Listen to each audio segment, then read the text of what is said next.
अस्सलाम वालेकुम dear students.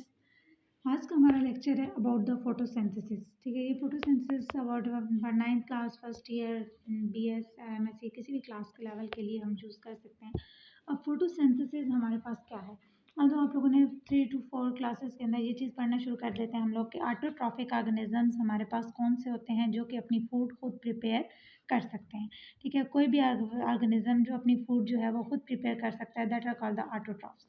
साथ में 6-7 में जब हम आते हैं तो तब हम लोग सारी चीज़ें पढ़ना शुरू कर देते हैं कि वो ऑटोट्रॉफ्स जो अपनी खुद फूड प्रिपेयर करते हैं, वो जिस प्रोसेस के थ्रू अपनी फूड खुद प्रिपेयर करते हैं, दैट इज़ द फोटोसिंथेसिस।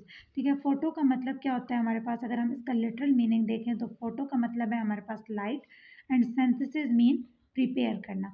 तो क्या है कि लाइट को यूज़ करके, ठीक है, लाइट के सोर्स को यूज़ करके अगर कोई ऑर्गेनिज्म अपनी फूड खुद प्रिपेयर करता है तो that is called the photosynthesis. ठीक है, फोटो का वर्ड जो है ये क्या शो कर रहा है हमारे पास कि हमारे पास जो बेसिक सोर्स है उस फूड को प्रिपेयर करने के लिए, जो बेसिक हमारे पास एनर्जी का कंपोनेंट है, जो बेसिक एक इंग्रेडिएंट है उस फूड को प्रिपेयर करने के लिए, दैट इज़ द लाइट।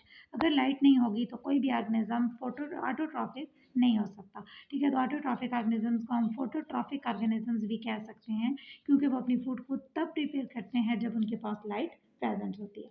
तो अब हम क्या कहेंगे कि फोटोसिंथेसिस को अगर हम डिफाइन करते हैं तो फोटोसिंथेसिस क्या है, ये हमारे पास एक प्रोसेस है जिसमें सिंथेसिस होती है किसकी, ग्लूकोज की। ठीक है, हमारे पास ग्लूकोज को सिंथेसाइज किया जाता है किससे, from the carbon dioxide and water. ठीक है, हमारे पास जो इस रिएक्शन में रिएक्टेंट्स होते हैं वो क्या हैं, कार्बन डाइऑक्साइड और वाटर, और वो दोनों मिल के हमारे पास क्या बनाते हैं, एक ऑर्गेनिक कंपाउंड बनाते हैं, दैट इज़ द ग्लूकोज। ठीक है, इसको जब लिटरली जब डिफाइन करते हैं तो हम क्या कहते हैं कि photosynthesis is the process in which organic compound is found from the inorganic compound.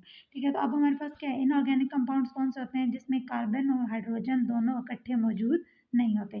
तो अब अगर हम देखें तो कार्बन डाइऑक्साइड के अंदर हमारे पास कार्बन और ऑक्सीजन है, और वाटर के अंदर हमारे पास हाइड्रोजन और ऑक्सीजन है।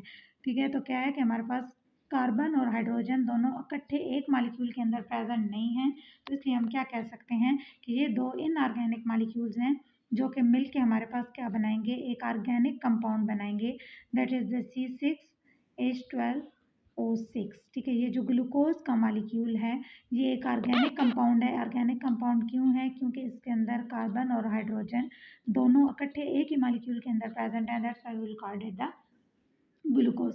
तो फोटोसिंथेसिस हमारे पास कोई भी एक ऐसा रिएक्शन है जिसमें दो इनऑर्गेनिक कंपाउंड कार्बन डाइऑक्साइड और वाटर मिलते हैं और एक ऑर्गेनिक कंपाउंड बनाते हैं, दैट इज़ द ग्लूकोज। तो इसमें अब हमारे पास क्या है कि जो कार्बन डाइऑक्साइड और वाटर हैं वो दोनों रिएक्टेंट्स हैं और ग्लूकोज क्या है, हमारे पास प्रोडक्ट है।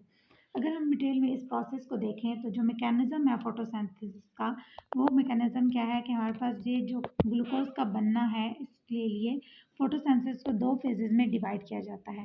एक इसके पास है लाइट रिएक्शन, नेक्स्ट हमारे पास है डार्क रिएक्शन। अब लाइट और डार्क रिएक्शन को किस बेस पे हम लोग डिफ्रेंशिएट करते हैं, on the basis of presence और absence of the light. Light reaction क्या है, कौन सा है हमारे पास, वो रिएक्शन जो लाइट की प्रेजेंस में होगा वो हमारे पास क्या है, लाइट रिएक्शन है, और वो रिएक्शन जो लाइट की एब्सेंस में होगा हमारे पास, that is called the dark reaction.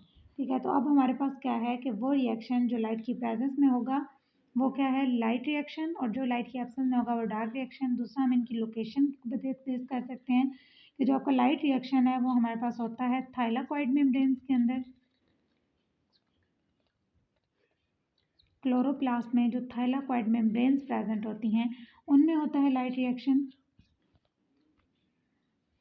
और जो डार्क रिएक्शन है वो हमारे पास क्लोरोप्लास्ट का जो स्ट्रोमा है उसमें होता है। ठीक है, जो थाइलाकॉइड मेम्ब्रेन्स है वहाँ पे लाइट रिएक्शन होता है और जो स्ट्रोमा है वहाँ पे डार्क रिएक्शन होता है। तो ये हमारे पास एक ब्रीफ सा इंट्रोडक्शन था about the photosynthesis. Next video में आपको लाइट रिएक्शन और डार्क रिएक्शन डिटेल में बताऊंगी। तब तक के लिए अल्लाह हाफिज़।